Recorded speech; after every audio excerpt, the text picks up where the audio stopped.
ഇനി നമ്മൾ പ്രധാനപ്പെട്ട കാര്യം SITയുടെ ഇനിയുള്ള തുടർ നീക്കങ്ങൾ ഏറ്റവും പ്രധാനപ്പെട്ടതാവുമ്പോൾ ഇനിയും ചില സുപ്രധാനമായ അറസ്റ്റുകൾ ഉണ്ടാകുമെന്നാണ് സൂചന. അങ്ങനെയെങ്കിൽ അതാരൊക്കെ നമുക്ക് പരിശോധിക്കാം. ഡാൻ കുര്യൻ തുടരുന്നുണ്ട്. ഡാൻ, SITയുടെ തുടർ നീക്കത്തിലേക്ക് വരുമ്പോൾ ഇനി ആര് എങ്ങനെ എന്ന ചോദ്യം വളരെ പ്രധാനപ്പെട്ടതാണ്.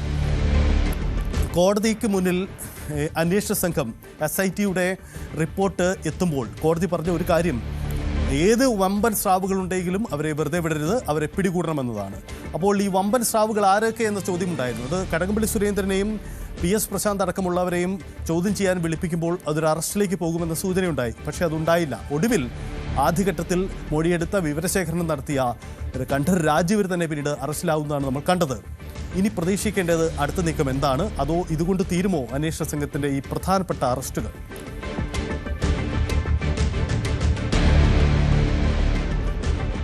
നമുക്ക് ലഭിക്കുന്ന സൂചനകളനുസരിച്ച് 3 പേരെ കൂടി വീണ്ടും ചോദ്യം ചെയ്യാനായി വിളിപ്പിക്കാനുള്ള ഒരു സാധ്യത നിലനിൽക്കുന്നുണ്ട്. പക്ഷേ അത് അറസ്റ്റിലേക്ക് കടക്കാനോ അല്ലെങ്കിൽ മറ്റേതെങ്കിലും ഒരു തുടർ നീക്കങ്ങളിലേക്ക് കടക്കാനോ ഉള്ള സാധ്യത എത്രത്തോളമാണ് എന്നത് കണ്ടു തന്നെ അറിയേണ്ടതുണ്ട്. അതിൽ ആദ്യത്തെ ആൾ ശങ്കർദാസ് ആണ്. അതായത് പത്മകുമാർ ദേവസ്വം ബോർഡ് പ്രസിഡന്റായിരിക്കെ ദേവസ്വം ബോർഡ് അംഗമായിരുന്ന ആളാണ് ശങ്കർദാസ്. അദ്ദേഹത്തിന് വാർദ്ധക്യ സഹജമായ പ്രശ്നങ്ങളെ തുടർന്ന് അദ്ദേഹം ആരോഗ്യ പ്രശ്നങ്ങളെ തുടർന്ന് ചികിത്സയിലും മറ്റുമാണ്. അതുകൊണ്ട് തന്നെ അദ്ദേഹത്തിൽ നിന്ന് കൃത്യമായി വിവരങ്ങൾ ചോദിച്ചറിയാൻ SITക്ക് കഴിയാതിരിക്കുന്ന ഒരു പശ്ചാത്തലമുണ്ട്. അതിൻ്റെ ഭാഗമായിട്ടാണ് ഒരുപക്ഷെ ശങ്കർദാസിൽ നിന്ന് കൂടുതൽ വിവരങ്ങൾ ശേഖരിക്കാനുള്ളൊരു നീക്കം, അതിൻ്റെ ഭാഗമായി അദ്ദേഹത്തെ ചോദ്യം ചെയ്യാനായി വിളിപ്പിക്കാനുള്ളൊരു സാധ്യതയാണ് നിലനിൽക്കുന്നത്. മറ്റൊന്ന്, കഴിഞ്ഞ Devaswom board president PS പ്രശാന്താണ്. PS പ്രശാന്തിനെ ഒരു തവണ ചോദ്യം ചെയ്തതാണ്. പക്ഷേ കൂടുതൽ വിവരങ്ങൾ ചോദിച്ചറിയാനുള്ള നീക്കങ്ങളുടെ ഭാഗമായി PS പ്രശാന്തിനെ വീണ്ടും വിളിച്ചു വരുത്താനുള്ള സാധ്യതയുണ്ട്. മാത്രമല്ല 2019 മിനിറ്റ്സ് രേഖകളിൽ ഏത് തരത്തിലുള്ള വീഴ്ചകളാണോ സംഭവിച്ചിരിക്കുന്നത്, സമാനമായ തരത്തിലുള്ള വീഴ്ചകൾ കഴിഞ്ഞ ദേവസ്വം ബോർഡിൻ്റെ കാലത്തും മിനിറ്റ്സ് രേഖകളിൽ ഉണ്ടായിട്ടുണ്ടോ എന്നുള്ളൊരു സംശയമാണ് SITക്കുള്ളത്. നേരത്തെ ദേവസ്വം വിജിലൻസ് നടത്തിയ അന്വേഷണത്തിനും ഇതിലേക്ക് വെളിച്ചം വീശുന്ന ചില സൂചനകളൊക്കെ കൃത്യമായി അവർ കണ്ടെത്തിയിരുന്നു. അതേ ദിശയിൽ തന്നെയാണ് SITയുടെ അന്വേഷണവും ഈ മിനിറ്റ്സ് രേഖകളുമായി ബന്ധപ്പെട്ട് നടന്നത്. അതായത് സ്വർണം പൂശിയ ചെമ്പ് എന്ന് രേഖപ്പെടുത്തുന്നതിന് പകരം ചെമ്പെന്ന് മാത്രം രേഖപ്പെടുത്തിയത് ഈ തട്ടിപ്പ് നടത്താനുള്ളൊരു അവസരം ഒരുക്കുന്നതിൻ്റെ ഭാഗമായിട്ടാണ് എന്ന തരത്തിലായിരുന്നു SITയുടെയും ദേവസ്വം വിജിലൻസിൻ്റെയും കണ്ടെത്തൽ. അത് ശരിവെക്കുന്ന തരത്തിലേക്കാണ് പിന്നീടുള്ള തെളിവുകൾ അവർക്ക് ലഭിക്കുകയും ചെയ്തത്. അങ്ങനെയെങ്കിൽ ഈ മിനിറ്റ്സ് രേഖകളിൽ കൃത്രിമം വരുത്തിയത് അല്ലെങ്കിൽ വീഴ്ച വരുത്തിയതിന് പിന്നിൽ ബോധപൂർവമായ ഒരു ഇടപെടൽ ഉണ്ടായിട്ടുണ്ടോ, അതോ അശ്രദ്ധ മൂലമുണ്ടായ ഒരു വീഴ്ചയാണോ? ഇതിലൊക്കെയാണ് ഒരു വ്യക്തത വരാനുള്ളത്. അതിൽ കൃത്യമായ വിവരങ്ങൾ ശേഖരിക്കുന്നതിൻ്റെ ഭാഗമായിട്ടാണ് PS പ്രശാന്തിനെ ചോദ്യം ചെയ്താൽ ആ ചോദ്യം ചെയ്യുന്നതിലേക്ക് നയിക്കാനിടയാകുന്ന സാഹചര്യം അതായിരിക്കും. അതോടൊപ്പമാണ് മുൻ ദേവസ്വം മന്ത്രി കൂടിയായിട്ടുള്ള കടകംപള്ളി സുരേന്ദ്രൻ. അദ്ദേഹം ഭരണപരമായ കാര്യങ്ങളൊക്കെ നിർവഹിച്ചിരുന്നത് ദേവസ്വം ബോർഡാണ് എന്ന് ആദ്യ ഘട്ടത്തിൽ അദ്ദേഹത്തെ ചോദ്യം ചെയ്യാനായി വിളിച്ചപ്പോൾ കൃത്യമായി അദ്ദേഹം മൊഴി നൽകിയതാണ്. പിന്നീട് മാധ്യമങ്ങളോടും അതേ രീതിയിൽ തന്നെ അദ്ദേഹം പ്രതികരണങ്ങൾ നടത്തിയതാണ്. ഒരുപക്ഷെ ഈ കാര്യങ്ങളിൽ കൂടുതൽ വ്യക്തത വേണ്ടി വന്നാൽ കടകംപള്ളി സുരേന്ദ്രനെ വീണ്ടും SIT വിവരശേഖരണത്തിൻ്റെ ഭാഗമായി ചോദ്യം ചെയ്തേക്കാം. അതിനപ്പുറത്തേക്കൊരു തുടർ നീക്കങ്ങൾ ഇനി ഉണ്ടാകുമോ എന്നത് നമ്മൾ കൃത്യമായി തന്നെ കാത്തിരുന്ന് കാണണം. പക്ഷേ ശങ്കർദാസിൻ്റെ കാര്യത്തിൽ ഏത് തരത്തിലായിരിക്കും SITയുടെ തുടർ നീക്കങ്ങൾ എന്നതാണ് ഇനി അറിയാനുള്ളത്. എന്തായാലും കേസിൻ്റെ ഒരു ഗതി ആ തരത്തിലായിരിക്കും മുമ്പോട്ട് പോവുക. അവിടെയും നമ്മൾ ശ്രദ്ധിക്കേണ്ടത് എൻഫോഴ്സ്മെൻറ്റ് ഡയറക്ടറേറ്റ് രജിസ്റ്റർ ചെയ്തിരിക്കുന്ന കേസിൽ ആദ്യമായി അവർ ഈ കേസുമായി ബന്ധപ്പെട്ട് 2 FIRകൾ ക്രൈംബ്രാഞ്ച് രജിസ്റ്റർ ചെയ്ത 2 FIRകളെ മുഴുവൻ പേരെയും പ്രതിപട്ടികയിൽ ഉൾപ്പെടുത്തിയിട്ടുണ്ട് ഈ എൻഫോഴ്സ്മെൻറ്റ് ഡയറക്ടറേറ്റ് എന്നുള്ളതാണ്. അങ്ങനെയാണെങ്കിൽ എൻഫോഴ്സ്മെൻറ്റ് ഡയറക്ടറേറ്റിൻ്റെ ജോയിൻറ്റ് ഡയറക്ടറുടെ മേൽനോട്ടത്തിൽ നടക്കുന്ന അന്വേഷണത്തിൽ SIT ഇതുവരെ കണ്ടെത്താത്ത ഏതെങ്കിലും ദിശയിലേക്ക് ഈ അന്വേഷണം നീളുകയോ ഏതെങ്കിലും ഉന്നതരെ ED കസ്റ്റഡിയിലെടുക്കുകയോ ചെയ്താൽ അത് SITയുടെ ക്രെഡിബിലിറ്റിയെ ബാധിക്കുന്ന തരത്തിലുള്ളൊരു വലിയ ചോദ്യമായി വരും, വലിയ വിമർശനങ്ങൾക്ക് വഴിവെക്കുന്ന സാഹചര്യം ഉണ്ടാകും. അതുകൊണ്ടാണ് ഒരുപക്ഷെ മകരവിളക്കിന് ശേഷം മാത്രമേ നടക്കുകയുള്ളൂ എന്ന് കരുതിയിരുന്ന തന്ത്രിയുടെ ചോദ്യം ചെയ്യലും അറസ്റ്റുമടക്കം ഇത്ര പെട്ടെന്ന് നടന്നതിന് പിന്നിൽ EDയുടെ ഒരു രംഗപ്രവേശം കൂടി കാരണമായിട്ടുണ്ട് എന്ന വിവരങ്ങളാണ് പുറത്തു വരുന്നത്. എന്തായാലും അടുത്ത ആഴ്ച കോടതിയിൽ സമർപ്പിക്കാനിരിക്കുന്ന ഇടക്കാല റിപ്പോർട്ടിൽ ഇപ്പോഴുണ്ടായിരിക്കുന്ന ഈ അറസ്റ്റുമായി ബന്ധപ്പെട്ടും ആ അറസ്റ്റിലൂടെ ലഭിച്ച വിവരങ്ങളുമായി ബന്ധപ്പെട്ടും ചോദ്യം ചെയ്യലിൽ ഇനി ലഭിക്കാനിരിക്കുന്ന വിവരങ്ങളുമായി ബന്ധപ്പെട്ടും ശേഖരിച്ച തെളിവുകളുമായി ഒക്കെ ബന്ധമുള്ള കൃത്യമായ വിവരങ്ങൾ സമഗ്രമായി തന്നെ സീൽ ചെയ്ത കവറിൽ കോടതിയിൽ സമർപ്പിക്കുമെന്നാണ് അറിയാൻ കഴിയുന്നത്.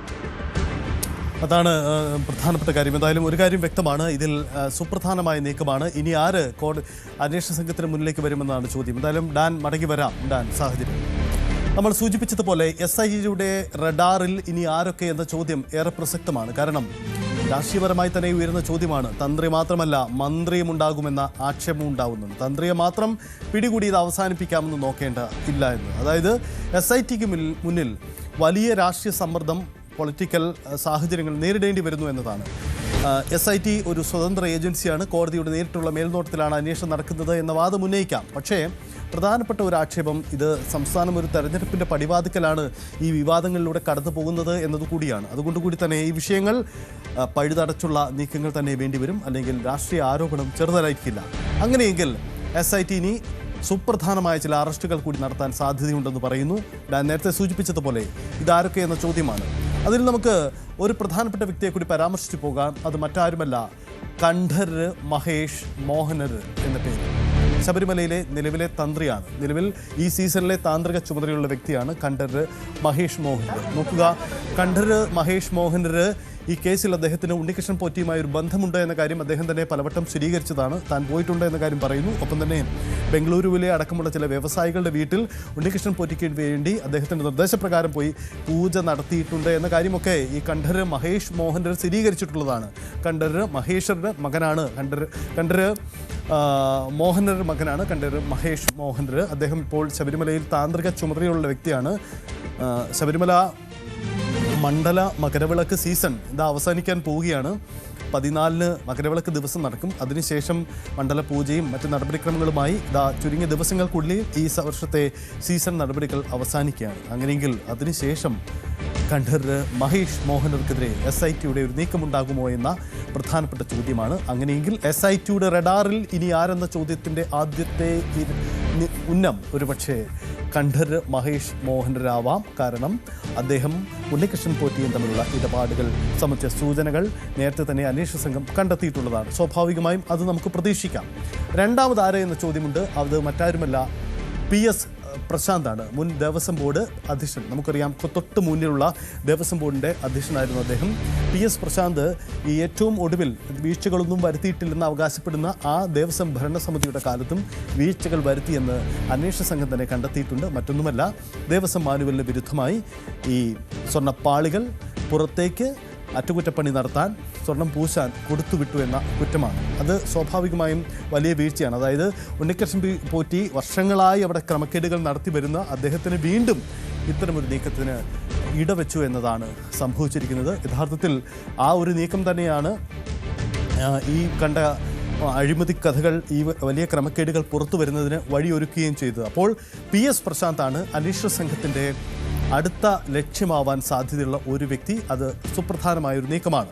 അടുത്തത് അത് മറ്റാരുമല്ല, നേരത്തെ ഡാൻ സൂചിപ്പിച്ചതുപോലെ ശങ്കരദാസാണ്. മുൻ ദേവസ്വം ബോർഡ് അംഗമാണ്. അതായത് പത്മകുമാർ, N വിജയകുമാർ, ശങ്കർദാസ്, ഈ 3 പേരായിരുന്നു അന്ന് ദേവസ്വം ബോർഡിൻ്റെ ചുമതലയിലുണ്ടായിരുന്നത്. അതിൽ പത്മകുമാർ അറസ്റ്റിലാണ്, N വിജയകുമാർ അറസ്റ്റിലാണ്. പക്ഷേ എന്തുകൊണ്ട് ശങ്കർദാസിനെ അറസ്റ്റ് ചെയ്യുന്നില്ല എന്നൊരു വലിയ ചോദ്യം ഇപ്പോഴും നിൽക്കുന്നുണ്ട്. കാരണം ശങ്കർദാസ് ഇപ്പോഴും പുറത്താണ്.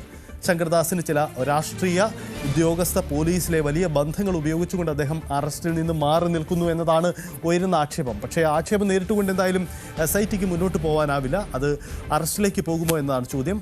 ഡാൻ സൂചിപ്പിച്ചതുപോലെ ചോദ്യം ചെയ്യാൻ വിളിച്ചു വരുത്തും ഉടൻ തന്നെ. അത് അറസ്റ്റിലേക്ക് പോകുമോ എന്നതാണ്. അദ്ദേഹത്തിന് ചില ആരോഗ്യ പ്രശ്നങ്ങളൊക്കെയാണ് കാരണമായി പറയുന്നത്. പക്ഷേ ആ തരത്തിലേക്ക് തന്നെ നീങ്ങുന്നു എന്നാണ് മനസ്സിലാക്കാൻ. ശങ്കർദാസ് ഇതിനിടയിൽ സുപ്രീം കോടതിയെ സമീപിച്ചുകൊണ്ട് തനിക്കെതിരായ ചില പരാമർശങ്ങളൊക്കെ മാറ്റണമെന്ന് ആവശ്യപ്പെട്ടു. പക്ഷേ അതൊന്നും കോടതി അംഗീകരിച്ചിട്ടില്ല. അപ്പോൾ ശങ്കർദാസിന് വീഴ്ചകളുണ്ട്. അദ്ദേഹത്തിന് മുൻകൂർ ജാമ്യത്തിനും കോടതി അനുമതി നൽകിയിട്ടില്ല എന്ന ചിത്രമാണ് നമുക്കിലുള്ളത്. അപ്പോൾ അടുത്ത നീക്കം ശങ്കർദാസിലേക്ക് എത്താം.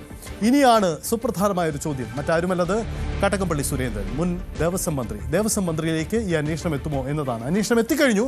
അദ്ദേഹത്തെ ചോദ്യം ചെയ്ത് കഴിഞ്ഞു, വിവരശേഖരണം നടത്തിയിട്ടുണ്ട്. പക്ഷേ അത് അറസ്റ്റിലേക്ക് കടക്കുമോ എന്ന പ്രധാനപ്പെട്ട ചോദ്യമാണ് ബാക്കിയാവുന്നത്. അതായത് കടകംപള്ളി സുരേന്ദ്രൻ ഈ കേസിൽ അറസ്റ്റ് ചെയ്യപ്പെടുമോ? അതൊരു വലിയ പൊളിറ്റിക്കൽ മൂവ് കൂടിയാവുമോ? കാരണം നിയമസഭാ തെരഞ്ഞെടുപ്പ് വരാനിരിക്കുന്നു. നിയമസഭയിൽ കഴക്കൂട്ടത്ത് നിന്നും ഇത്തവണ ഇടതുപക്ഷത്തിൻ്റെ സ്ഥാനാർത്ഥിയാകുമെന്ന് പ്രതീക്ഷിക്കുന്ന വ്യക്തി കൂടിയാണ് കടകംപള്ളി സുരേന്ദ്രൻ.